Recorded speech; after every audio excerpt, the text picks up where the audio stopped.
إن الحمد لله نحمده ونستعينه ونستغفره ونعوذ بالله من شرور أنفسنا ومن سيئات أعمالنا من يهده الله فلا مضل له ومن يضلل فلا هادي له وأشهد أن لا إله إلا الله وحده لا شريك له وأشهد أن محمدًا عبده ورسوله يا أيها الذين آمنوا اتقوا الله حق تقاته ولا تموتن إلا وأنتم مسلمون يا أيها الناس اتقوا ربكم الذي خلقكم من نفس واحدة وخلق منها زوجها وبث منهما رجالا كثيرا ونساء واتقوا الله الذي تساءلون به والأرحام إن الله كان عليكم رقيبا يا أيها الذين آمنوا اتقوا الله وقولوا قولا سديدا يصلح لكم أعمالكم ويغفر لكم ذنوبكم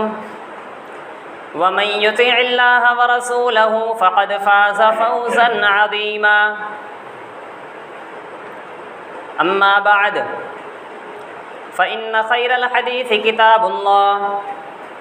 وخير الهدي هدي محمد صلى الله عليه وسلم وشر الأمور محدثاتها وكل محدثة بدعة وكل بدعة ضلالة وكل ضلالة في النار أعوذ بالله من الشيطان الرجيم بسم الله الرحمن الرحيم وأن هذا صراطي مستقيما فاتبعوه ولا تتبعوا السبل فتفرق بكم عن سبيله وقال في موضع آخر اليوم أكملت لكم دينكم وأتممت عليكم نعمتي ورضيت لكم الإسلام دينا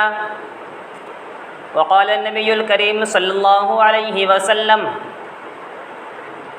ليس منا من لطم الخدود وشق الجيوب ودعا بدعوى الجاہلیہ۔ تمام قسم کی تعریفات و توصیفات، بڑائی، کبریائی، حمد و ثنا اللہ سبحانہ و تعالیٰ کے لیے لائق و زیبا ہے۔ بعدہ بے شمار درود و سلام نازل ہوں تمام انبیاء اور رسل پر، خصوصاً نبی آخر الزمان محمد مصطفیٰ صلی اللہ علیہ وسلم پر۔ اللہم صلی علی محمد وبارک وسلم۔ محترم حاضرین جمعہ، سامعین کرام، اس دنیا میں رہتے ہوئے ہم جو بھی اعمال انجام دیتے ہیں، جو بھی کام ہم کرتے ہیں، اللہ سبحانہ و تعالیٰ کو راضی کرنے کے لیے جو بھی کام ہم انجام دیتے ہیں، ان اعمال کے قبول ہونے کے لیے بنیادی طور پر دو شرطیں ہیں۔ سب سے پہلی شرط یہ ہے کہ وہ عمل خالص اللہ سبحانہ و تعالیٰ کی رضا کے لیے کیا جائے۔ اللہ سبحانہ و تعالیٰ نے فرمایا وَمَا أُمِرُوا إِلَّا لِيَعْبُدُوا اللَّهَ مُخْلِصِينَ لَهُ الدِّينَ، کہ انہیں حکم دیا گیا تھا کہ وہ صرف اور صرف اللہ سبحانہ و تعالیٰ کے لیے دین کو خالص کریں۔ اور اللہ سبحانہ و تعالیٰ نے فرمایا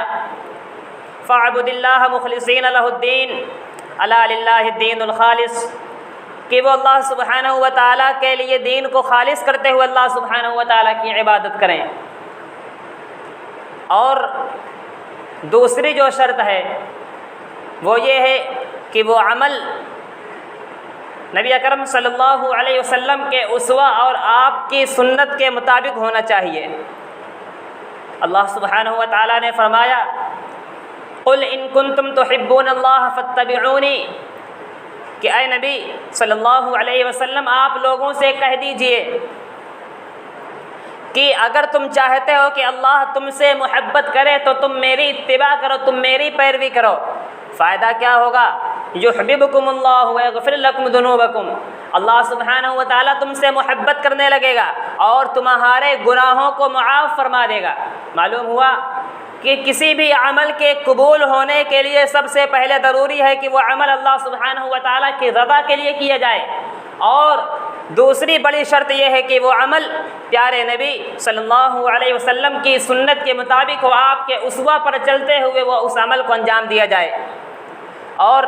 اللہ سبحانہ و تعالیٰ نے وہ پلیٹ فارم اپنی امت کے لیے، اپنے بندوں کے لیے مہیا کر دیا۔ اللہ سبحانہ و تعالیٰ نے فرمایا وَأَنَّ هَذَا صِرَاطِي مُسْتَقِيمًا فَاتَّبِعُوهُ، کہ یہی وہ سیدھا راستہ ہے جس پر تمہیں چلنا ہے، اس پر چلو، اور وَلَا تَتَّبِعُوا السُّبُلَ فَتَفَرَّقَ بِكُمْ عَنْ سَبِيلِهِ، ان راستوں پر نہ چلو جو اختلاف والے ہیں، جو بٹے ہوئے ہیں، اور جن پر چل کر کے تم سیدھے راستے سے بھٹک سکتے ہو، ان راستوں پر مت چلو۔ اللہ سبحانہ و تعالیٰ نے امت کے لیے پلیٹ فارم مہیا کرا دیا، اور اسی طریقے سے اللہ کے نبی صلی اللہ علیہ وسلم نے فرمایا علیکم بسنتی وسنت الخلفاء الراشدین المہدیین من بعدی، کہ تم میری سنت کو لازم پکڑو، اور جب میں انتقال کر جاؤں، اس دنیا سے چلا جاؤں، تو میرے بعد خلفائے راشدین کی سنت کو لازم پکڑنا۔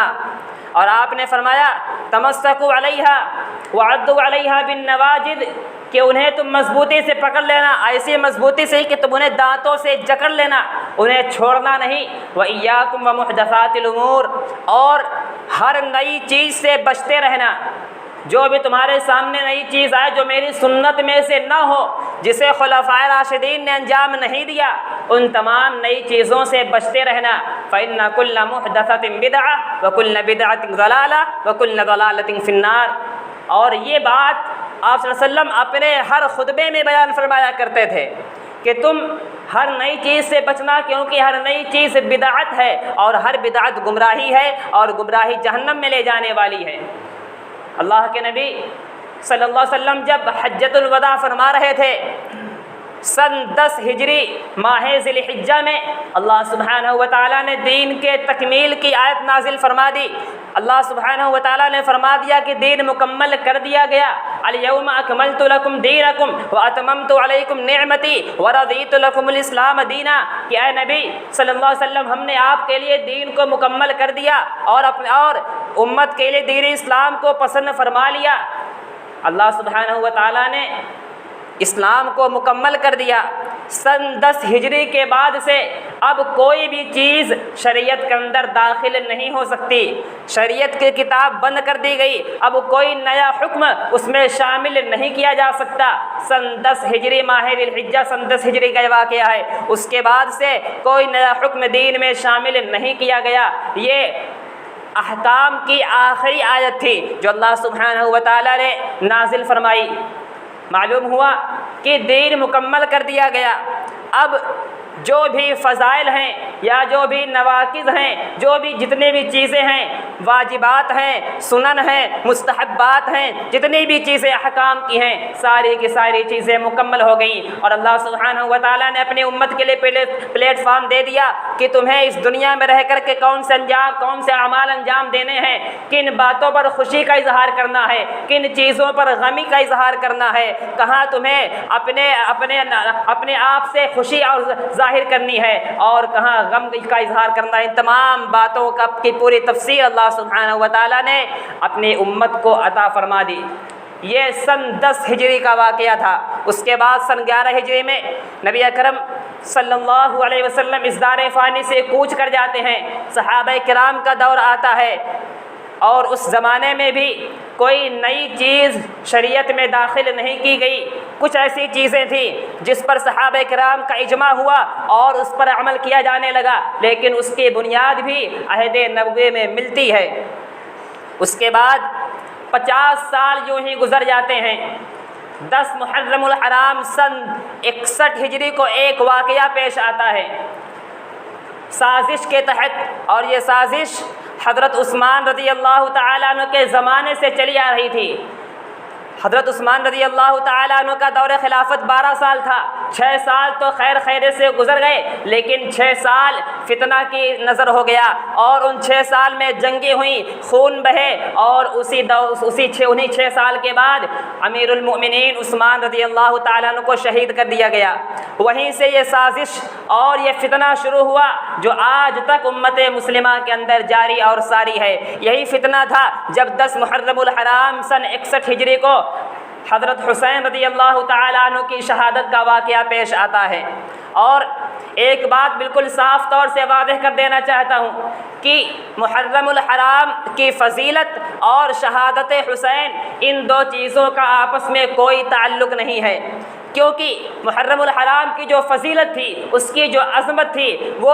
اللہ کے نبی صلی اللہ علیہ وسلم نے بیان فرما دیا، اپنی زندگی میں اسے بیان فرما دیا، سن 10 ہجری سے پہلے اس کو مکمل کر دیا۔ ماہ محرم کی جو فضیلت تھی، جو عظمت تھی، وہ بیان کر دی گئی۔ اس کے 50 سال کے بعد شہادت حسین کا واقعہ پیش آتا ہے۔ یہ ایک حادثہ تھا، ایک اتفاق تھا، جو اتفاق سے 10 محرم الحرام کو پیش آیا، اور یقیناً یہ سانحہ کربلا انتہائی دردناک تھا، انتہائی رنج و الم میں ڈوبا ہوا سانحہ کربلا تھا، لیکن وہ ایک اتفاق اور ایک حادثہ تھا جو سن 61 ہجری 10 محرم الحرام کو پیش آتا ہے۔ اس کے بعد امت مسلمہ کے اندر ایک عجیب سی رنج و الم کی کیفیت دوڑ گئی۔ شہادت حسین کا واقعہ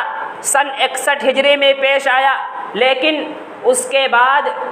4 صدی کے بعد 14ویں صدی ہجری میں تب جا کر کے 10 محرم الحرام کے دن رنج و الم کے اظہار کا سلسلہ شروع ہوا۔ جو اس وقت کا بغداد کا بادشاہ تھا معز الدولہ، جو اپنے عقیدے کے اعتبار سے فاطمی تھا، شیعہ تھا، اس نے 10 محرم الحرام کو یہ حکم جاری کیا کہ آج کے دن تمام کے تمام مسلمان اور مرد اور عورتیں دونوں اپنے کپڑے پھاڑتے ہوئے، واویلا کرتے ہوئے، غم کا اظہار کرتے ہوئے، سینہ پیٹتے ہوئے بازار میں نکلیں اور غم کا اظہار کریں۔ یہ 352 ہجری کا واقعہ ہے، 10 محرم الحرام، جب اس نے امت کے اندر اس فتنے کی شروعات کی اور بے صبری کا مظاہرہ کیا۔ حالانکہ حقیقت تو یہ ہے، ہونا تو یہ چاہیے کہ شہادت حسین پر صبر کیا جاتا، اور کیونکہ شہید ایک شہادت ایک اعزاز ہے، اس پر صبر کرنا ہی بہترین صفت ہے۔ اللہ سبحانہ و تعالیٰ نے کسی بھی مصیبت پر صبر کرنے کی تلقین کی، اور اللہ سبحانہ و تعالیٰ نے تو یہ بھی فرمایا کہ جو لوگ شہید ہو چکے ہیں انہیں تم مردہ نہیں کہہ سکتے، بل احیاء ولکن لا تشعرون، بلکہ وہ زندہ ہیں اور ایسے زندہ ہیں کہ تمہیں اس کا شعور بھی نہیں ہے، تم سوچ بھی نہیں سکتے ہو۔ اس دنیا سے وہ چلے گئے، اس دنیا سے رخصت ہو گئے، لیکن اللہ سبحانہ و تعالیٰ نے انہیں ایسی زندگی عطا فرمائی ہے جو تمہاری عقل سے پرے ہے۔ لیکن اس صبر کو بالائے طاق رکھتے ہوئے ایسی چیز شروع کی گئی جس کے بارے میں اللہ کے نبی صلی اللہ علیہ وسلم نے فرمایا تھا، لیس منا من لطم الخدود وشق الجیوب ودعا بدعوى الجاہلیہ، لوگوں جان لو وہ شخص ہم میں سے نہیں ہے جو اپنے رخساروں کو پیٹے، اپنے گالوں پر تماچا لگائے، اپنے گریبان پھاڑے، اپنے کپڑوں کو پھاڑے اور جاہلیت کی طرح واویلا کرے، جاہلیت کی طرح مرنے والے پر روئے چلائے، ایسا شخص ہم میں سے نہیں ہے۔ یہ امام کائنات فرما رہے ہیں، لیکن انہی کے نواسے کے نام پر، شہادت حسین کے نام پر یہ تماچے کہاں سے امت کے اندر داخل ہو گئے؟ یہ سینہ کو بھی سینہ پیٹنے کی رسم امت کے اندر کہاں سے داخل ہو گئی؟ جبکہ امام کائنات نے فرمایا تھا کہ ایسے شخص کا اسلام سے کوئی تعلق ہی نہیں ہے، ایسے شخص کا ہمارے ساتھ کوئی تعلق ہی نہیں ہے جو جاہلیت کی طرح واویلا کرے۔ جو انسان اس دنیا سے چلا جائے، انتقال کر جائے، اس کے غم میں، اس کے سوگ میں جو انسان جاہلیت کی طرح واویلا کرے، اپنے سینے کو پیٹے، اس کا تعلق اسلام سے ہے ہی نہیں۔ اور آپ نے فرمایا کہ ایسی عورت جو جاہلیت کی طرح واویلا کرتی ہے، سوگ مناتی ہے، ماتم کرتی ہے، نوحہ کرتی ہے، ایسی عورت اگر بغیر توبہ کیے مر جائے تو قیامت کے دن اللہ سبحانہ و تعالی اسے کھجلیوں والا لباس پہنائے گا، اسے جو لباس دیا جائے گا اس میں خارش ہوگی، اس میں کھجلی ہوگی، یہ اس کا عذاب ہوگا جو اللہ سبحانہ و تعالی اسے قیامت کے دن دے گا۔ معلوم ہوا کہ ایک ایسی چیز جسے حسنین کے نانا نے منع فرمایا تھا اور جس سے رکنے کی سخت تاکید کی تھی، اسے امت کے اندر داخل کر دیا گیا اور بے صبری کا مظاہرہ کرتے ہوئے اور اس بات کا باقاعدہ ثبوت دیا گیا اور باقاعدہ کہا جاتا ہے کہ سکینہ نے کہا تھا اے میرے بابا جان، روتے ہوئے اپنے بابا جان کو آواز دے رہی تھی، اور اس طرح سے ایسی باتیں بیان کی جاتی ہیں کہ گویا امت کے اندر ایک آہو بکا کی کیفیت پیدا کر دی جائے، رونے اور رلانے کی کیفیت پیدا کی جائے۔ ایسے الفاظ سے تو امت کو رلایا جا سکتا ہے، لیکن حقیقت کو چھپا کر کے، باطل کا اظہار کر کے، جھوٹ بول کر کے اب ایک عذاب اپنے سر باندھا جا رہا ہے، اور یہ اس جھوٹ کا جواب اللہ سبحانہ و تعالیٰ کے نزدیک دینا ہوگا۔ اس بے صبری کا مظاہرہ کرتے ہوئے ایسا واویلا کیا گیا کہ اللہ کی پناہ، جبکہ حضرت حسین رضی اللہ تعالیٰ عنہ صبر کے پیکر تھے، وہ ہر حال میں صبر کا دامن اپنے ہاتھ سے نہیں چھوڑنے دینا چاہتے تھے، اور ایسا ہی ہوا، انہوں نے صبر کا دامن نہیں چھوڑا، صبر کو تھامتے ہوئے، صبر کو رکھتے ہوئے انہوں نے کربلا کا واقعہ ان کے سامنے پیش آیا اور اس کا مقابلہ کیا، ڈٹ کر کے مقابلہ کیا، بہادری سے مقابلہ کیا، لیکن صبر کو تھامے رکھا، صبر کو نہیں جانے دیا۔ اور اسی طریقے سے اہل بیت کی عورتوں نے بھی صبر کو تھامے رکھا، کسی نے واویلا نہیں کیا۔ شہادت ایک اعزاز تھا، اور یہ حضرت حسین کے لیے خوشی کی بات تھی کہ اللہ سبحانہ و تعالیٰ نے انہیں شہادت کے درجے پر فائز کیا۔ جبکہ اگر کسی کے انتقال کی پر سوگ منانا اور ماتم اور نوحہ کرنا جائز ہوتا تو اللہ کے نبی صلی اللہ علیہ وسلم کی گود میں آپ کے آخری بیٹے ابراہیم رضی اللہ تعالیٰ عنہ کا انتقال ہوتا ہے،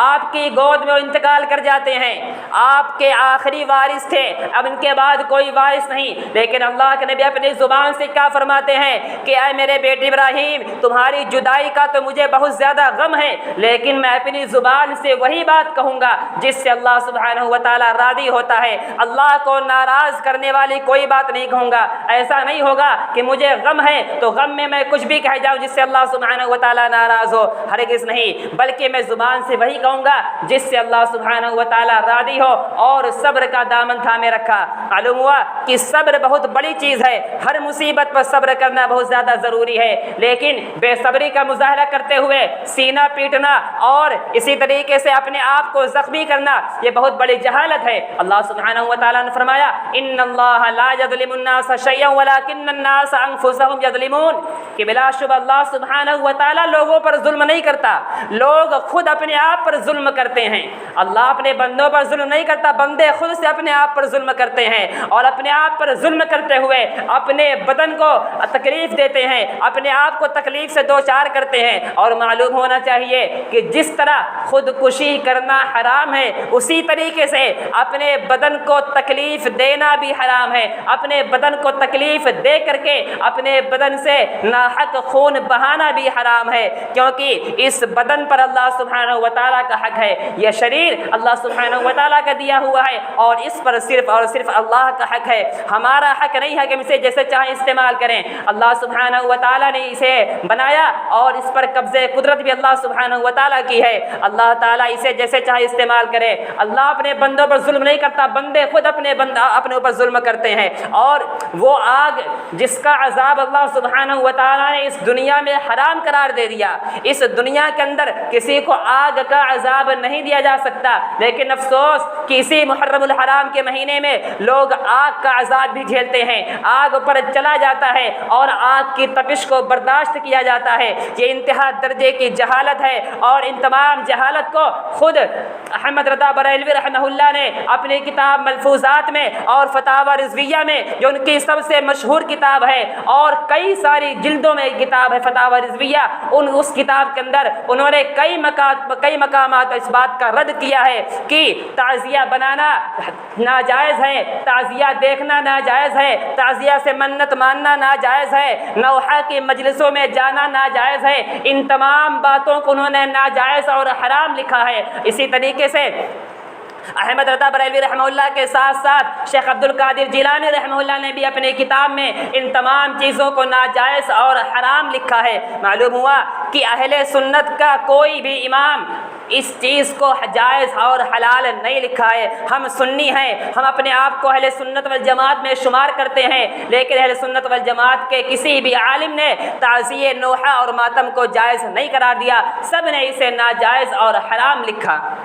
ہونا تو یہ چاہیے تھا کہ 10 محرم الحرام کے دن جو شرعی عمل ہے اس عمل کو انجام دیا جاتا، جس کے بارے میں اللہ کے نبی صلی اللہ علیہ وسلم نے بیان فرمایا تھا، صیام یوم عاشوراء احتسب علی اللہ ان یکفر السنۃ التي قبلہ، کہ یوم عاشوراء کے روزے کے بارے میں مجھے اللہ سبحانہ وتعالیٰ سے کبھی امید ہے کہ اللہ سبحانہ وتعالیٰ اس ایک دن کے روزے کی بدولت پچھلے 1 سال کے گناہوں کو معاف فرما دے گا۔ ہونا تو یہ چاہیے تھا، سنت یہ تھی کہ 10 محرم الحرام کو روزہ رکھا جاتا، 10 محرم الحرام کے دن جو 1 سال کے گناہوں کے معاف ہونے کا آفر ہے اس آفر کو قبول کیا جاتا، لیکن اس کے برعکس جھوٹی اور من گھڑت روایت کو سامنے رکھتے ہوئے اس دن کھانے پکانے میں تشہیر کی جانے لگی اور جھوٹی روایت سامنے لائی گئی کہ جو 10 محرم الحرام کے دن وسعت اختیار کرے گا، کھانے پینے میں وسعت اختیار کرے گا، اللہ سبحانہ و تعالیٰ سال بھر اس کے رزق میں وسعت دے گا۔ یہ انتہا درجے کی گڑی ہوئی بات ہے اور یہ اللہ کے نبی کی طرف منسوب کی ہوئی جھوٹی حدیث ہے جسے حدیث کے نام پر بیان کیا گیا، جبکہ اس کے بالمقابل بالکل واضح اور صحیح حدیث موجود ہے کہ اللہ کے نبی نے فرمایا 10 محرم الحرام یوم عاشوراء کے دن روزہ رکھنے کے علاوہ کوئی بھی عمل سنت سے ثابت نہیں ہے، صرف ایک عمل ثابت ہے، روزہ رکھنا، اور یہ روزہ اس کا اجر و ثواب اتنا عظیم ہے کہ اللہ سبحانہ و تعالیٰ ایک دن کے روزے کی وجہ سے پچھلے 1 سال کے گناہوں کو معاف کر دیتا ہے۔ ہم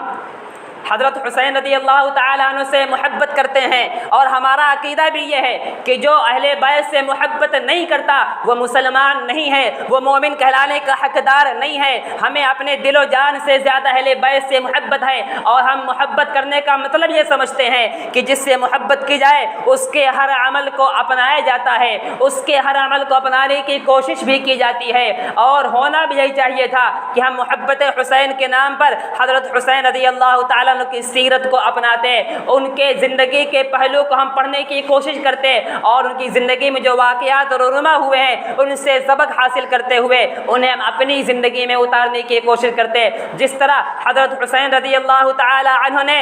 اپنی پوری زندگی حق پر قائم رہ کر کے گزار دی اور اپنی پوری زندگی اطیع اللہ و اطیع الرسول میں گزار دی، ہمیں بھی چاہیے تھا کہ ہم اپنی پوری زندگی اللہ سبحانہ و تعالیٰ کی فرما برداری کرتے ہوئے اور اللہ کے رسول کی فرما برداری کرتے ہوئے گزارتے۔ اور حضرت حسین رضی اللہ تعالیٰ کا مقام و مرتبہ انتہائی بلند ہے، انتہائی برتر ہے، اور جب ایسی باتیں کی جاتی ہیں تو لوگ سوال کر دیتے ہیں کہ یہ یزیدی ہیں اور یہ یزید کا دفاع کرتے ہیں۔ یاد رکھیے یزید سے نہ ہمارا کوئی رشتہ ہے، یزید سے نہ ہمارا کوئی تعلق ہے، بلکہ 1000 یزید ایک طرف، ایک حضرت حسین ایک طرف، پھر بھی 1000 یزید ایک حضرت حسین کے پاؤں کے تلوے کا بھی مقابلہ نہیں کر سکتے، کیونکہ حضرت حسین رضی اللہ تعالیٰ عنہ کے فضائل و مناقب 1000 یزیدوں سے بھی افضل ہیں، 1000 یزید مل کر کے بھی ان کا مقابلہ نہیں کر سکتے۔ حضرت حسین رضی اللہ تعالیٰ عنہ جو جنتی نوجوانوں کے سردار ہیں، جن کے بارے میں اللہ کے نبی نے فرمایا تھا ان الحسن والحسین سیدہ شباب اہل الجنہ، کہ حسن و حسین جنتی جوانوں کے سردار ہیں، اور جن کے بارے میں فرمایا تھا انہما ریحانتان من الدنیا، کہ یہ دونوں دنیا کے اندر میرے پھول ہیں۔ یہی وہ حسن و حسین ہیں جو اللہ کے نبی صلی اللہ علیہ وسلم کو انتہائی محبوب تھے۔ جب آپ نماز میں ہوتے تھے اور یہ دونوں مسجد میں آ جایا کرتے تھے تو آپ صلی اللہ علیہ وسلم ان کی طرف بڑھ جایا کرتے تھے۔ جب آپ خطبہ دے رہے ہوتے اور وہ دونوں مسجد میں آ جاتے، آپ ممبر پر سے اتر کر کے انہیں اپنے پاس بٹھا لیا کرتے تھے۔ آپ نماز میں ہوتے، سجدے میں چلے جاتے، حضرت حسن و حسین آپ کے پیٹھ پر سوار ہو جایا کرتے تھے، تو آپ صلی اللہ علیہ وسلم اس وقت تک سجدے سے نہیں اٹھتے تھے جب تک وہ خود سے ان کی پیٹھ سے اتر نہیں جایا کرتے تھے۔ یہ اللہ کے نبی کی حضرت حسین سے محبت تھی، اور ہمارا بھی یہی عقیدہ ہے کہ جو انسان اہل بیت سے محبت نہیں کرتا وہ انسان مسلمان نہیں ہے، لیکن محبت کرنے کا مطلب تو یہی ہے کہ ان کی سیرت کو اپنایا جائے۔ اور جو واقعہ کربلا پیش آیا تھا وہ واقعی انتہائی دردناک تھا اور وہ انتہائی رنج و الم سے بھرا ہوا تھا، جو سازش کا نتیجہ تھا۔ جب سن 56 ہجری میں امیر معاویہ رضی اللہ تعالیٰ عنہ نے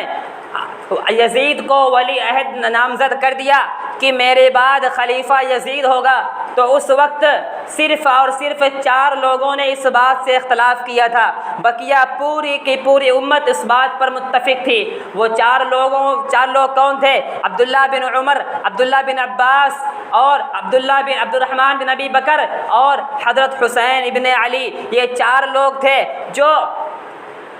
امیر معاویہ رضی اللہ تعالیٰ عنہ کے اس بات سے اختلاف رکھتے تھے۔ لیکن اختلاف رکھنے کی وجہ کیا تھی؟ انہوں نے کیا کہہ کر کے اختلاف کیا؟ انہوں نے کہا تھا کہ یہ ولی عہد نامزد کرنا، اپنے بعد اپنے گھر والے کے اپنے بیٹے کو ولی عہد بنانا، یہ قیصر و کسریٰ کا طریقہ ہے، یہ مسلمانوں کا طریقہ نہیں ہے۔ انہوں نے یہ نہیں کہا تھا کہ یزید فاسق ہے، یزید فاجر ہے، یزید شرابی ہے، انہوں نے ایسا کوئی نہیں کہا تھا، ایسا کچھ بھی نہیں کہا تھا جیسا کہ آج پروپیگنڈا کرتے ہوئے اس بات کو باقاعدہ ثابت کرنے کی کوشش کی جاتی ہے کہ یزید نے شراب پی تھی، یزید نے نماز چھوڑی تھی، یزید فاسق تھا، اور اس طرح سے بہت سارے الزامات یزید پر لگائے جاتے ہیں جو کہ سراسر الزام ہیں اور بہتان ہے، اور اس کی گواہی خود حضرت حسین رضی اللہ تعالیٰ عنہ کی شہادت کے بعد ان کے چھوٹے بھائی محمد بن حنفیہ نے دی تھی۔ انہوں نے کہا تھا کہ یزید نہ تو شراب پیتا ہے، اور اس وقت بھی یہ پروپیگنڈا کیا گیا، اس وقت ہی یہ چیز شروع ہو گئی تھی، لوگوں نے اس بات کو مشہور کرنا شروع کر دیا تھا کہ یزید فاسق ہے اور یزید فاجر ہے۔ جب یہ بات ان کے بھائی کے پاس محمد بن حنفیہ کے پاس آئی تو انہوں نے کہا کہ میں اس کے پاس رہ چکا ہوں، میں نے اس کے پاس رہ کر کے دیکھا ہے، نہ تو وہ شرابی ہے، نہ تو وہ نماز چھوڑتا ہے، اور نہ تو وہ فاسق و فاجر ہے، بلکہ یزید وہ شخصیت ہے جس کے بارے میں اللہ کے نبی صلی اللہ علیہ وسلم نے فرمایا تھا اول جیش من امتی یغزون مدینۃ قیصر مغفور لہم، کہ میری امت کا وہ پہلا لشکر جو قیصر کے شہر یعنی قیصر کی راجدھانی قسطنطنیہ کی طرف جائے گا، اسے فتح کرے گا، اللہ سبحانہ و تعالیٰ ان تمام لوگوں کو بخش دے گا، ان تمام لوگوں کے لیے جنت یقینی ہے،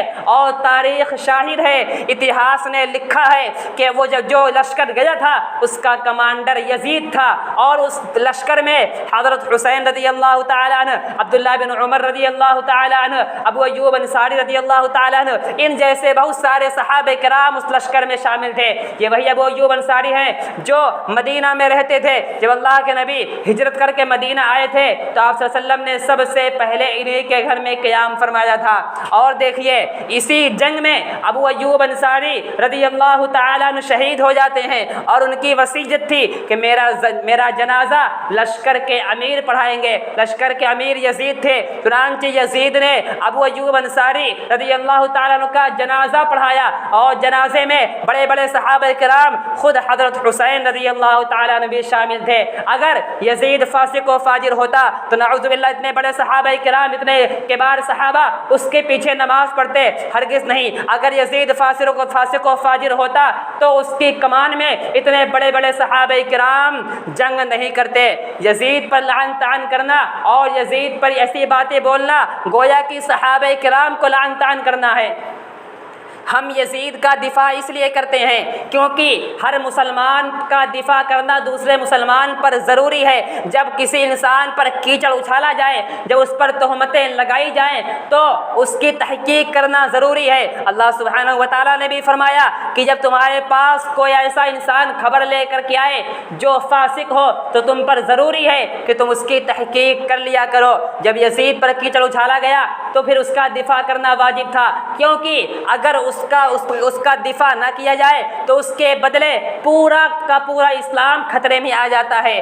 ذرا اس کو سمجھنے کی کوشش کرتے ہیں۔ اگر یزید کا دفاع نہ کیا جائے اور یزید کو فاسق و فاجر قرار دے دیا جائے تو یزید کو ولی عہد صحابی رسول امیر معاویہ رضی اللہ تعالیٰ عنہ نے نامزد کیا تھا۔ اور امیر معاویہ کون ہیں؟ امیر معاویہ کاتب وحی ہیں، جو وحی کو لکھا کرتے تھے، جو وحی اللہ کے نبی پر نازل ہوتی تھی اس وحی کو کاتب وحی امیر معاویہ لکھا کرتے تھے۔ اگر امیر معاویہ نے یزید کو فاسق و فاجر ہونے کے باوجود نامزد کر دیا تو گویا کہ ان کے دل میں کھوٹ تھا، اور جب کاتب وحی کے دل میں کھوٹ ہو، جو انسان وحی کو لکھا کرتا ہو، جو انسان اپنے قلم سے اسلام کے احکامات لکھتا ہو، اگر اس کے دل میں کھوٹ ہوگا تو اسلام کی باتوں کا پھر کیا ہوگا؟ اسلام کی تمام باتیں شک کے دائرے میں آ جائیں گی، تمام کے تمام صحابہ کرام شک کے دائرے میں آ جائیں گے، کیونکہ صحابہ کرام نے ہی یزید کو ولی عہد نامزد کرنے کا مشورہ دیا تھا۔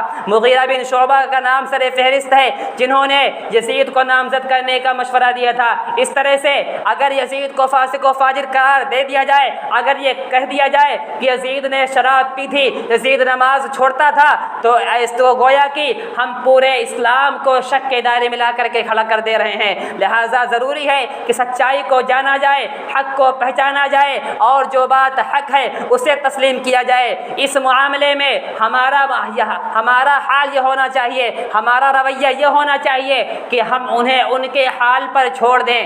دنیا میں ایسی بہت ساری چیزیں ہیں جو ہمارے علم میں نہیں ہیں لیکن ہو رہی ہیں، ہمارا اس سے کوئی سروکار نہیں۔ ہم اگر اس کو جان جاتے ہیں تب بھی ہمارا کوئی فائدہ نہیں، اگر ہم اس کو نہیں جانتے ہیں تو بھی ہمارا کوئی فائدہ نہیں۔ بالکل ایسا ہی معاملہ اس چیز میں بھی ہے۔ یزید اور حضرت حسین کے تعلقات میں بھی بالکل یہی معاملہ ہے کہ اگر ہم اس کو چھوڑ دیتے ہیں، ان کے حال پر چھوڑ دیتے ہیں، ہمارا کوئی نقصان نہیں، لیکن اگر ہم اس پر تنقید کرتے ہیں یا کسی بھی قسم میں اس میں پڑھنے کی کوشش کرتے ہیں اور ہم غلطی کرتے ہیں تو ایسی صورت میں اللہ سبحانہ و تعالی ہماری پکڑ کرے گا، کیونکہ اللہ سبحانہ و تعالی نے فرما دیا کہ کسی مسلمان پر تہمت لگانا یہ بہت بڑا گناہ ہے۔ معلوم ہوا کہ یزید کے بارے میں ہمیں خاموش ہی رہنا بہتر ہے۔ اسی طریقے سے یہ حضرت حسین اور یزید کے درمیان سیاسی چیز تھی، اور جو کربلا کا واقعہ پیش آیا یہ حق و باطل کی جنگ نہیں تھی جیسا کہ بتانے کی کوشش کی جاتی ہے، اور یہ پورا ماحول بنایا جاتا ہے کہ کربلا کا واقعہ حق و باطل کی جنگ تھی اور صحیح و غلط کی جنگ تھی۔ ہرگز نہیں، یہ کربلا کا واقعہ ایک حادثہ تھا۔ اگر یہ حق و باطل کی جنگ ہوتی، یہ کفر و اسلام کے درمیان کی جنگ ہوتی، تو جب حضرت حسین رضی اللہ تعالیٰ عنہ مکہ سے کوفہ کی طرف نکل رہے تھے تو وہاں پر بڑے بڑے صحابہ کرام اور اہل بیت کے بزرگ صحابہ کرام، عبداللہ بن عباس رضی اللہ تعالیٰ عنہ، عبداللہ بن عمر رضی اللہ تعالیٰ عنہ، ابو واقد لائثی رضی اللہ تعالیٰ عنہ اور ان جیسے بہت سارے صحابہ کرام نے حضرت حسین کو مکہ میں روکنے کی کوشش کی تھی۔ انہوں نے کہا تھا کہ ایک فتنہ ہے، آپ اس طرف مت جائیے۔ اگر یہ حق و باطل کی جنگ ہوتی جیسا کہ بنانے کی کوشش کی جاتی ہے تو گویا کہ معاذ اللہ صحابہ کرام حق و باطل کی جنگ سے دور رہنے کی کوشش کر رہے تھے۔ صحابہ کرام کا ایمان اتنا کمزور نہیں تھا کہ وہاں پر حق و باطل کی جنگ ہو رہی ہو اور صحابہ کرام پیچھے ہٹ جائیں۔ یہ صحابہ کرام کا ایمان نہیں تھا۔ صحابہ کرام تو حق و باطل کے درمیان فرق کرنے والے تھے۔ معلوم ہوا کہ کربلا کا واقعہ ایک حادثاتی چیز تھی جو 10 محرم الحرام کو پیش آیا، اور جنہوں نے بھی حضرت حسین رضی اللہ تعالیٰ عنہ کو شہید کیا یقیناً وہ ملعون ہیں، وہ لعنت کے مستحق ہیں۔ اور کس نے شہید کیا تھا اس بات کی وضاحت بھی خود حضرت حسین نے کر دی تھی۔ انہوں نے اپنے شہید ہونے سے پہلے فرمایا تھا اللہم احکم بیننا وبین قوم دعونا لینصرونا فقتلونا، کہ اے اللہ تو میرے اور ان لوگوں کے درمیان فیصلہ کر دے جن لوگوں نے مجھے بلایا تھا کہ میری مدد کریں گے اور اب یہی لوگ مجھے قتل کر رہے ہیں۔ ان کو کس نے بلایا تھا؟ جب وہ مکہ میں مقیم تھے تو کوفہ کی طرف سے ان کے پاس خطوط جایا کرتے تھے، ایک دن میں 10 خطوط جایا کرتے تھے کہ آپ کوفہ آ جائیے، جہاں کے حالات سازگار ہیں، ہم یزید کے خلافت توڑ کر کے آپ کو خلیفہ ماننے پر راضی ہو جائیں گے۔ اس طرح کے خطوط مکہ جایا کرتے تھے۔ معلوم ہوا کہ خطوط کوفہ سے آیا کرتے تھے، کوفہ والوں نے بلایا تھا اور کوفہ والوں نے ہی حضرت حسین کو شہید کیا۔ اور یاد رکھیے یہی وہ کوفی ہیں جنہوں نے حضرت عثمان رضی اللہ تعالیٰ عنہ کو شہید کیا اور حسین رضی اللہ تعالیٰ عنہ کے والد گرامی امیر المؤمنین علی المرتضی رضی اللہ تعالیٰ عنہ کو شہید کیا، اور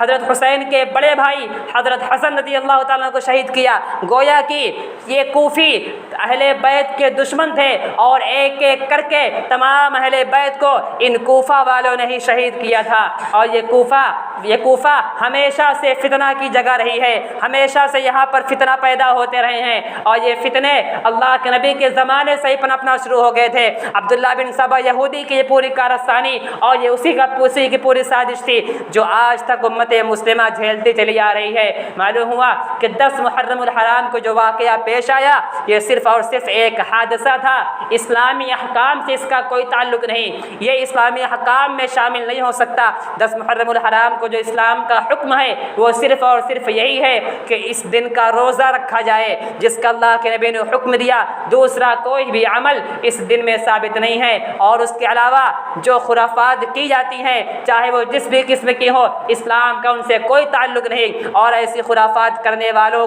کے بارے میں اللہ کے نبی نے یہ بھی فرما دیا کہ ان کا اسلام سے تعلق نہیں ہے، ایسے لوگ مسلمان نہیں ہیں، ایسے لوگ کا ہماری امت سے بھی کوئی تعلق نہیں ہے۔ اللہ سبحانہ و تعالیٰ سے دعا ہے کہ ہمیں ہر حال میں سچائی کو جاننے کی توفیق عطا فرما، اور ان تمام خرافات سے بچتے ہوئے 10 محرم الحرام کو روزہ رکھنے کی توفیق عطا فرما، آمین۔ اقول قولی ھذا